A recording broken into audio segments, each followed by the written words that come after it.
আমাদেরকে হজ্জের মাসগুলির মাস জিলকদ মাসের প্রথম জুমাবারে আল্লাহ তাআলার গোলামি করার জন্য মসজিদে আসার বসার তৌফিক দান করেছেন। সকলেই প্রাণ খুলে পড়ি আলহামদুলিল্লাহ। অতঃপর বিশ্ব মানবতার মহান মুক্তির দূত নবী মুহাম্মদুর রাসূলুল্লাহ সাল্লাল্লাহু আলাইহি ওয়াসাল্লামের উপর অসংখ্য অগণিত দরুদ এবং সালাম জ্ঞাপন করি। আল্লাহুম্মা সাল্লি আলাইহি আল্লাহুম্মা বারিক আলাইহি। জিলকদ মাস শুরু হয়ে গেছে। পৃথিবীর নানান প্রান্ত থেকে, দিক দিগন্ত থেকে, পৃথিবীর উত্তর থেকে দক্ষিণ, পূর্ব থেকে পশ্চিম, সব দিক থেকে অসংখ্য মুসলমান আল্লাহ তাআলার আহ্বানে ইসলামী মহাসম্মেলন মহাসমাবেশে যোগ দেওয়ার জন্য কেউ প্রস্তুতি নিয়েছেন, কেউ রওনা করে দিয়েছেন, কেউ চলে গিয়েছেন। সে জিলকদ মাসে আমরা উপস্থিত হয়েছি। মুসলমানদের মহাসম্মেলন, একতার প্রতীক। হজ ইসলামী মহাসম্মেলন, মহাসমাবেশ এবং ইসলামী একতার প্রতীক। হজ্জে গেলে কে ইউরোপিয়ান সুন্দর, কে কালো, কে লালচে রং, কে বেটে, কে লম্বা, কে ধনী, কে দরিদ্র, কোনো ভেদাভেদ নেই। সবাই একসাথে এক কাতারে এক মাঠে দাঁড়িয়ে আল্লাহর সামনে সেলাইবিহীন কাপড় পরে ঘোষণা করে লাব্বাইক আল্লাহুম্মা লাব্বাইক। এখানে কি সৌদির বাদশাহ, কি বাংলাদেশের সেই কুলিমেতর, কোনো ভেদাভেদ নেই। এটা হচ্ছে মুসলমানদের একতার সবচাইতে বড় প্রতীক। পৃথিবীর বুকে আর কোনো ধর্ম মনে হয় নাই যে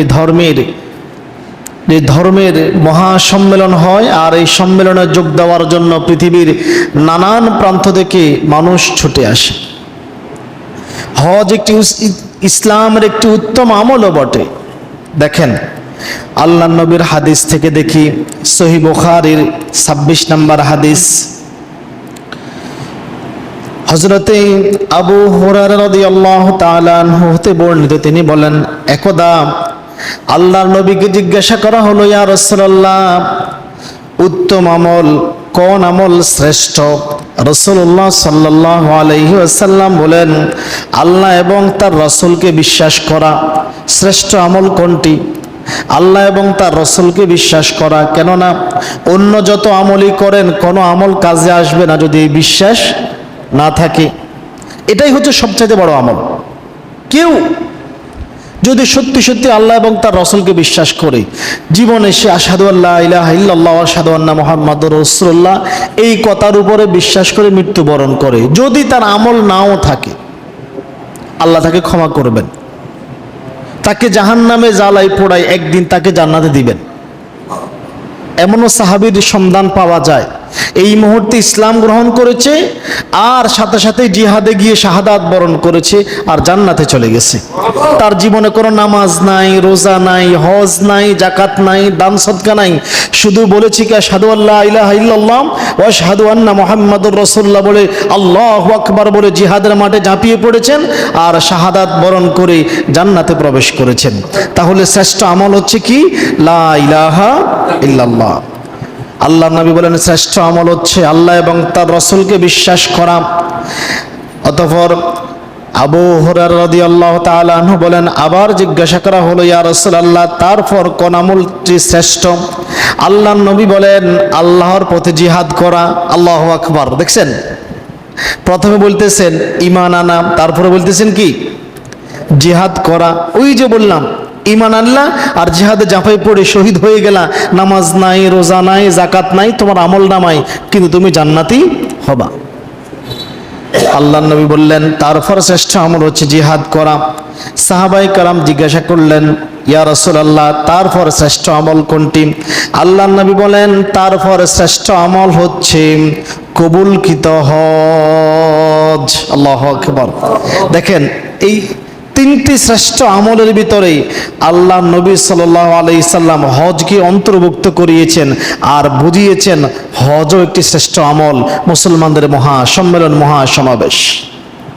আল্লাহ নবীর অপর হাদিস থেকে জানা যায়, হযরতে আমর ইবনে আল-আস রাদিয়াল্লাহু তাআলা আনহু বলেন, আল্লাহ নবী সাল্লাল্লাহু আলাইহি ওয়াসাল্লাম বলেছেন, আন্নাল হাজ্জা ইয়াহদিমু মা কানা ক্বাবলাহু, নিশ্চয়ই হজ তার পূর্বের গুনাহসমূহ ক্ষমা করে দেয়। আল্লাহু আকবার। কোন ব্যক্তি হজ করেছে আর আল্লাহ তাআলা তার পূর্বের যত গুনাহ আছে সবগুলি গুনাহ ক্ষমা করে দিবেন। হজ যেহেতু শ্রেষ্ঠ এবং উত্তম আমল, এবং হজ যেহেতু মানুষের করা পূর্বের পাপগুলি ক্ষমা করে দেয়, তাই হজ আল্লাহর হক। কার হক? হজ যেহেতু গুনাহ ক্ষমা করে দিবে, যেই কাজে বেনিফিট বেশি ওই কাজে পরিশ্রমটাও বেশি না? যেই কাজে বেনিফিট বেশি ওই কাজে কি বেশি? পরিশ্রমও বেশি। তাহলে হজ যেহেতু আপনাকে অর্থ ব্যয় করতে হবে, হজ যেহেতু শ্রেষ্ঠ আমল, তাহলে এটা কার সাথে সম্পৃক্ত হবে? আল্লাহর সাথে সম্পৃক্ত হবে। হজ আল্লাহর হক, এবং হজ যেমনি করে বড় ইবাদত, তেমনি করে কেউ যদি হজ আদায় না করে, হজকে অস্বীকার করে, সে কুপরে পরিণত হয়ে যাবে। তার পুরস্কারটা যেমন বড়, ক্ষতির দিকটাও দেখছেন। হজ সামর্থ্যবানদের জন্য এমন এক ইবাদত, এমন এক কর্ম, করলে মহা পুরস্কার, করলে মহা, না করলে গলা কাটা। বাদশার ফরমান বোঝেন? বাদশার ফরমানটা যথাযথ আদায় করতে পারলেই পুরস্কার, আর আদায় না করতে পারলেই গলা কাটা যাবে, ঠিক না? হজ হচ্ছে এমন একটি ইবাদত। আল্লাহ তাআলা বলেন সূরা আলে ইমরান আয়াত নং 97, আল্লাহ তাআলা বলেন, ওয়ালিল্লাহি আলান নাসি হিজ্জুল বাইতি মান ইসতাতা ইলাইহি সাবিলা, আর এই ঘরের হজ সম্পাদন করা মানুষের উপর আল্লাহর প্রাপ্য। এটা কার প্রাপ্য? আপনাদের কারো কাছে যদি আমি 100 টাকা, 200 টাকা, 500 টাকা পাই, এটা কার প্রাপ্য? আমাকে দিবেন কি দিবেন না? দিবেন না? এটা আমার হক।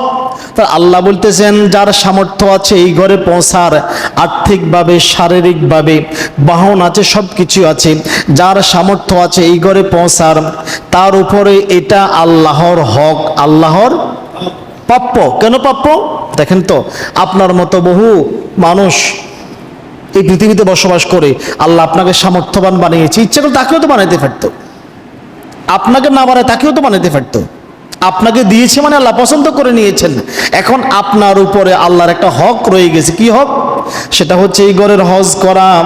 অতঃপর আল্লাহ তাআলা বলেন, যেই ব্যক্তির এই পর্যন্ত পৌঁছার সামর্থ্য রয়েছে, এই ঘর পর্যন্ত পৌঁছার, তাকে অবশ্যই এই ঘরের উদ্দেশ্যে হজ সম্পাদন করতে হবে।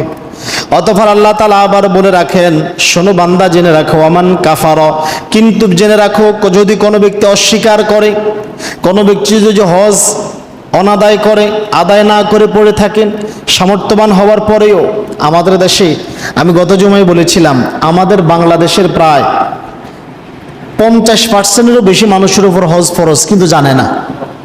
মনে করে কই আমার কাছে টাকা নাই তো হুজুর, না। কিন্তু মাঠে যে 3 কানি জমি আছে, 2 কানি 1 কানি জমি আছে, ও এটা হিসাব করে না। এটা কি সম্পদ না? এটা কি সম্পদ না? ও আচ্ছা, ব্যাংকে টাকা রাখলে মাসে মাসে 2000 টাকা লাড়া দিয়ে দিব, আর আপনি বসে বসে খাইবেন, এটা কি হালাল হইল? হ্যাঁ, সম্পদের কি মূল্য বাড়ে না? এই আপনাদের মাঠে, মসজিদের পশ্চিমের যে মাঠ আছে, এইদিকে মাঠটা, এই মাঠের জমি গত 10 বছর আগে যেই মূল্য ছিল, এখন কি একই মূল্য আছে? বাড়ছে না? কত বাড়ছে? অনেক বাড়ে গেছে। বাড়ছে মানে 1 কানি জমি আগে আমার মনে হয় এই মাঠে হয়তো বা 10,000 টাকা দিয়েও নিতে পারছে, 1 লক্ষ টাকা দিয়েও 1 কানি জমি নিছে। কিন্তু এখন 1 কানি জমি কিনতে কত লক্ষ টাকা লাগবে বলেন? কমপক্ষে 50 থেকে 60 লক্ষ টাকা লাগবে। তাহলে জমির যেহেতু মূল্য বেড়ে গেছে, আপনার সম্পদও তো বেড়ে গেছে, আপনার উপর হজও ফরজ হয়ে গেছে, জানি না, আমাদের খবর নাই। আল্লাহ তাআলা বলেন, ওমান কাফারা, আর যে ব্যক্তি অস্বীকার করলো, হজ আদায় করলো না, ওই ব্যক্তি জেনে রাখো, সে হয়তো মনে করবে, আরে কি বলে, হজ আদায় করব, 5 লক্ষ টাকা খরচ করব, কেমনে করে সম্ভব? ওই ব্যক্তি জেনে রাখুক, সে যদি মনে করে আল্লাহর রাস্তায় 5 লক্ষ টাকা খরচ করলে সে দরিদ্র হয়ে যাবে, আল্লাহর উপকার হয়ে যাবে, হজ আদায় না করলে আল্লাহর ক্ষতি হয়ে যাবে, তাহলে ওই বান্দা জেনে রাখুক ফাইনাল্লাহা গনিয়্যুন আনিল আলামিন, নিশ্চয়ই আল্লাহ বিশ্ববাসীর কারো মুখাপেক্ষী নয়। আল্লাহ তোমার কাছে এই কথা বলবে না, বান্দা তুমি আমার ইবাদত করো না, ফায়াজ খাও সাবু ধরবে না, বান্দা তুই আমার ইবাদত কর, হজটা করস না, এই কথা আল্লাহ বলবে না। আল্লাহ এই কথা বলবে না, আপনাকেই করতে হবে। আল্লাহ কারো মুখাপেক্ষী নয়। এই পৃথিবীর কেউ যদি হজ আদায় না করে আল্লাহর হজ বন্ধ থাকবে না। যখন এই পৃথিবীতে মানুষ ছিল না, হজ কি বন্ধ ছিল? কাল্লা, কখনো নয়। ফেরেশতারা হজ আদায় করেছে, এখনো করতেছে। 1 সেকেন্ডের জন্যও, 1 সেকেন্ডের জন্য, 1 ন্যানো সেকেন্ডের জন্যও আল্লাহর স্মরণ পৃথিবীতে কথা বন্ধ হয় না। আর আল্লাহর প্রাপ্য যে ব্যক্তি আদায় করবে, আল্লাহ তাকে সম্মানিত এবং পুরস্কৃত করবেন। সুবহানাল্লাহ বলবেন না? আন আবি হুরায়রা রাদিয়াল্লাহু তাআলা আনহু قال أن رسول الله صلى الله عليه وسلم قال আল্লাহর নবী সাল্লাল্লাহু আলাইহি ওয়াসাল্লাম বলেন, আল উমরাতু ইলাল উমরাতি কাফারাতুল লিমা বাইনাহুমা, এক উমরা পরবর্তী মধ্যবর্তী সমস্ত গুনাহের কাফফারা হয়ে যাবে। এক উমরা পরবর্তী অপর উমরা মধ্যবর্তী গুনাহসমূহের কাফফারা হয়ে যাবে। অতঃপর আল্লাহর নবী বলেন ওয়াল হাজ্জু মাবরুর, আর কবুলকৃত হজের একমাত্র প্রতিদান লাইসা লাহু জাযাউন ইলাল জান্নাতি, জান্নাত ছাড়া আর কিছু নয়। আল্লাহু আকবার। আপনার হজ কবুল হয়েছে মানে আল্লাহর নবী সাল্লাল্লাহু আলাইহি ওয়াসাল্লাম বলেছেন এর পুরস্কার জান্নাত ছাড়া আর কিছু নয়। আল্লাহু আকবার। অন্যদিকে হজ আদায়কারীগণ আল্লাহর নিকট যা চাইবে আল্লাহ তাই দিয়ে দিবেন। কারণ হজ আদায়কারীগণ যখন আরাফার মাঠে উপস্থিত হয় তখন তারা আল্লাহর একেবারে নিকটবর্তী হয়ে যায়, আর আল্লাহ তখন ফেরেশতাদের সামনে তাদেরকে নিয়ে গর্ব করে, এই ফেরেশতারা বলতো এই খালি মাঠে উদম গায়ে কেন আমার বান্দারা পড়ে আছে, কোন স্বার্থে পড়ে আছে বল। তাদের সেই এসি রুম রেখে, এত বিলাস বেশনের বাড়ি, সোফা, খাট, আলমিরা রেখে কোন স্বার্থে এই যে মাঠে পড়ে আছে বল। উম্মুল মুমিনিন আয়েশা রাদিয়াল্লাহু তাআলা আনহা বলেন, রাসূলুল্লাহ সাল্লাল্লাহু আলাইহি ওয়াসাল্লাম বলেছেন, আল্লাহ তাআলা আরাফার দিন এত বেশি মানুষকে জাহান্নাম থেকে মুক্তি দিয়ে থাকেন, এত বেশি মানুষকে জাহান্নাম থেকে মুক্তি দিয়ে থাকেন যা অন্য কোনো দিন দেন না। অতঃপর আল্লাহর নবী আয়েশা রাদিয়াল্লাহু তাআলা আনহা বলেন, আল্লাহর নবী অতঃপর বলেন, তিনি সেই দিন বান্দাদের একেবারে নিকটবর্তী হয়ে যায় আর ফেরেশতাদের সামনে গর্ব করে, ও আমার ফেরেশতারা দেখো এই বান্দাগুলি কি চায়, তারা যা চাইবে আমি তাদেরকে তাই দিয়ে দেব। আল্লাহু আকবার। আরাফার মাঠ পৃথিবীর মানুষের প্রথম মিলনস্থল। আদম এবং হাওয়া আলাইহিস সালাম কোথায় মিলিত হয়েছিল বলেন তো? কোথায়? পৃথিবীর কথা বলছি আমি। পৃথিবীতে কোথায় মিলিত হয়েছিল? আরাফার ময়দানে। কোথায় অবস্থিত হয়েছিল? আরাফা মানে মিলনস্থল, মানুষের মিলনস্থল। আমাদের পিতা আদম এবং হাওয়া আলাইহিস সালাম আরাফার মাটি মিলিত হয়েছিল, আর আমরাও মহাসম্মেলনে সেখানে মিলিত হই। মুসলমানদের সম্মেলন স্থল হচ্ছে আরাফার মাঠ। সেদিন আল্লাহ তাআলা বান্দাদেরকে অগণিত হারে অসংখ্যভাবে আল্লাহ তাআলা ক্ষমা করে দিবেন, ক্ষমা করে দিয়ে থাকেন। আবু হুরায়রা রাদিয়াল্লাহু তাআলা আনহু বলেন, রাসূল সাল্লাল্লাহু আলাইহি ওয়াসাল্লাম বলেছেন, দেখেন এই হজ আদায়কারী, উমরা আদায়কারীরা আল্লাহর মেহমান। আল্লাহর কি? তো মেজবান কই? মেজবান কি? হজ আদায়কারীরা যদি মেহমান হয়, মেজবান কি? আল্লাহ। একটা কথা সহজে বুঝিয়েন, বর্তমান বাংলাদেশের প্রধান উপদেষ্টা কি? ডক্টর মোহাম্মদ ইউনূস, অর্থনীতিবিদ। এই আমাদের সারা বাংলাদেশের কথা বাদ দেন, এই 14 গ্রাম থেকে যদি 500 লোক বাসে করে যায়, প্রধান উপদেষ্টার কাছে প্রধান উপদেষ্টা বলল, ঠিক আছে আমরা কি খাইবেন বলেন। তো শাহ আলম ভাই বললো, আমার হরিণের কলিজা লাগবো। ওই আব্দুল মতিন মিয়া বলল, আমার খাসির সামনের রান্ডা লাগবো। আমি যে বললাম আমার 3 মাসের লেজটা লাগবো, এইভাবে যদি 500 জন লোকে 500 রকমের চাহিদা দেয়, খাওয়াই মনে ফিটে দিব, খাওয়াই মনে ফিটে দিব, ফিরে দিব। কিন্তু আল্লাহ এমন এক মেজবান, সেই দিন বান্দারা হচ্ছে হাজী সাহেবরা, উমরা আদায়কারীরা আল্লাহর মেহমান, আর আল্লাহ এমন এক মেজবান, আল্লাহ নবী বলতেছেন যে সময় যা চাইবে আল্লাহ তাদেরকে তাই দিয়ে দিবেন। আবু হুরায়রা রাদিয়াল্লাহু তাআলা আনহু বলেন, আল্লাহ নবী সাল্লাল্লাহু আলাইহি ওয়াসাল্লাম বলেছেন, হজ ও উমরা আদায়কারীগণ আল্লাহ তাআলার দাওয়াতি যাত্রী দল, দাওয়াতি মেহমান। আল্লাহ তাদেরকে দাওয়াত দিছেন, সুবহানাল্লাহ বলবেন না?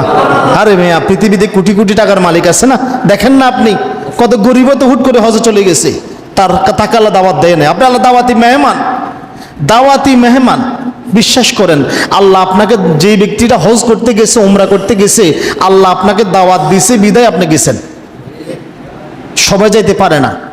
কোটি কোটি টাকার মালিক হজে যাওয়ার জন্য সবকিছু রেডি করছে, ফাও একটা ভাঙ্গি শেষ, অথবা মারা গেছে, তার তাকদির আল্লাহ হজ লেখে নাই। এখন আল্লাহ নবী বলতেছেন, হজ এবং উমরা আদায়কারীগণ আল্লাহর দাওয়াতি মেহমান। আল্লাহ তাদেরকে দাওয়াত দিয়েছেন, তারা আল্লাহর নিকট দোয়া করলে সেই দোয়া কবুল হয়, ক্ষমা চাইলে ক্ষমা করে দেওয়া হয়, যা চাইবে তাই দেওয়া হবে। আল্লাহু আকবার। এখন আল্লাহর মেহমান, আল্লাহ হচ্ছে মেজবান। বলেন তো, বাড়িতে যদি মেয়ের জামাই আসি, শাশুড়ির কাছে আবদার করে, শ্বশুরের কাছে আবদার করে, একটা দেশি হাঁস খাইতে চায়, খাওয়াইবো নাকি ফেড়ে দিব? কথা বলেন না। শ্বশুর বাড়ির যদি আসি, হাঁস খাইতে চায় জামাইয়ে, শ্বশুর শাশুড়ি খাওয়াইবো না, বাড়ি থেকে বাইর করে দিব? কেন খাওয়াইবো? মেহমান। কথা বোঝেন নাই? তাহলে হাজী সাহেবরা, মুতামিররা, উমরা আদায়কারীগণ আল্লাহর মেহমান, আল্লাহ হচ্ছে মেজবান। আর এই মহাবিশ্বে আল্লাহর চাইতে বড় মেজবান কি কেউ হতে পারে? আল্লাহু আকবার। যাদের সামর্থ্য আছে হজ আদায় করার নিয়ত করে ফেলেন, নিয়ত করে ফেলেন, আল্লাহ হজ আদায় করে ফেলেন, বাদ দেরি করবো না। মেহমান যখন মেজবানের কাছে কিছু চায়, মেজবান তা ফেলে দেয় না। অপর হাদিসে দেখেন, আল্লাহ নবী সাল্লাল্লাহু আলাইহি ওয়াসাল্লাম বলেন, ওয়াফদুল্লাহি সালাসাতুন, 3 ব্যক্তি আল্লাহর দাওয়াতি মেহমান। সুবহানাল্লাহ বলবেন না? 3 ব্যক্তি আল্লাহর দাওয়াতি মেহমান। আল গাজী, গাজী, গাজী মানে কি? গাজী মানে হচ্ছে যে ব্যক্তি আল্লাহর রাস্তায় জিহাদ করতে গেছে, যুদ্ধের মাঠে যুদ্ধ করতে করতে অসংখ্য শত্রুদেরকে পরাস্ত করে জীবিত অবস্থায় আবার ফিরে এসেছে, সে হচ্ছে গাজী। সে যুদ্ধ থেকে যখন বাড়ি ফিরে আসতেছে, আল্লাহ নবী বলতেছেন সে হচ্ছে আল্লাহর দাওয়াতি মেহমান। আল্লাহু আকবার। অতঃপর ওয়াল হাজ্জ, হজ আদায়কারী। আল্লাহু আকবার। যে ব্যক্তি হজে রওনা দিয়েছে, হজ থেকে আসতেছে, সে হচ্ছে কি? আল্লাহর মেহমান। ওয়াল উমরাতু, অতঃপর আল্লাহ নবী সাল্লাল্লাহু আলাইহি সাল্লাম বলেন, ওয়াল মুতামিরু, উমরা আদায়কারী। এই 3 ব্যক্তি আল্লাহর দাওয়াতি মেহমান। হজ আদায় করবেন তো? এখন যদি আমি জাগা মতো হাত দিই, চাকরিতে থাকতো না। চাকরি থাকবো মনে হয় আপনাদের? এই মাঠে জায়গা বিক্রি করে 30 লক্ষ টাকা দিয়ে বাড়ি করতে পারছে, কিন্তু একটা উমরা করতে পারে নাই। আছে কিনা? রাগ করছেন আমার কথা? রাগ করছেন? এই মাঠে 20-30 লক্ষ টাকা খরচ করে দালান কোঠা করতে পারছে, কিন্তু 5 লক্ষ টাকা দিয়ে হজ আদায় করতে, এমন হতভাগা আছে কিনা? অসংখ্য আছে। জায়গা জমিন বিক্রি করে 2-4-5-50 লক্ষ টাকা, 1 কোটি টাকা খরচ করে বাড়ি করে, কিন্তু 5 লক্ষ টাকা খরচ করে হজ আদায় করতে পারে না। আল্লাহর কাছে কি জবাব দিবেন বলেন? আল্লাহর কাছে কি জবাব দিবেন? পুরুষদের কথা তো আছেই, নারীদের অবস্থা আরো খারাপ। আমাদের দেশের মহিলারা অনেক সম্পদের মালিক, কিন্তু আসলে এরা যে হজ আদায় করতে হবে এটাই জানে না। অথচ নারীদের জন্য জিহাদ তো নাই। আল্লাহ নবী বলেছেন নারীদের জিহাদ হচ্ছে হজ করা। সুবহানাল্লাহ বলবেন না? নারীরা তো রক্ত দেখলে এমনি ভয় পায়। আল্লাহ নবী বলতেছেন নারীদের জন্য জিহাদ হচ্ছে কি? হজ সম্পাদন করা। দেখেন, যদিও আমাদের মা বোনরা অনেকেই সম্পদশালী হওয়া সত্ত্বেও হজ আদায় করতে হবে এটা তারা বোঝেই না। দেখেন একবার عن عائشة أم المؤمنين أنها قالت يا رسول الله উম্মুল মুমিনিন আয়েশা রাদিয়াল্লাহু তাআলা আনহা একবার আল্লাহর নবীকে বললেন, হে আল্লাহর রাসূল, নারাল জিহাদ ওয়া আফদালুল আমালি, আমরা জিহাদকে সর্বোত্তম এবং শ্রেষ্ঠ আমল মনে করি। আমরা জিহাদকে সর্বোত্তম এবং শ্রেষ্ঠ আমল মনে করি, কিন্তু আমাদেরকে তো জিহাদে নেওয়া হয় না। আমরা জিহাদকে সর্বশ্রেষ্ঠ আমল মনে করি, কিন্তু আমাদেরকে তো জিহাদে নেওয়া হয় না। আয়েশা রাদিয়াল্লাহু তাআলা আনহা বললেন, আফালা নুজাহিদু, ইয়া রাসূলুল্লাহ, আমরা কি জিহাদে যাব না? আমরা কি জিহাদে যাব না? প্রশ্ন করতেছেন, ইয়া রাসূলুল্লাহ, আমরা কি জিহাদে যাব না? আল্লাহর নবী বললেন, ক্বালা লা, না তোমরা জিহাদে যাবা না। কি করবা? লাকুন্না আফদালুল জিহাদি, তোমাদের জন্য জিহাদের চাইতেও শ্রেষ্ঠ আমল আছে। সুবহানাল্লাহ বলবেন না?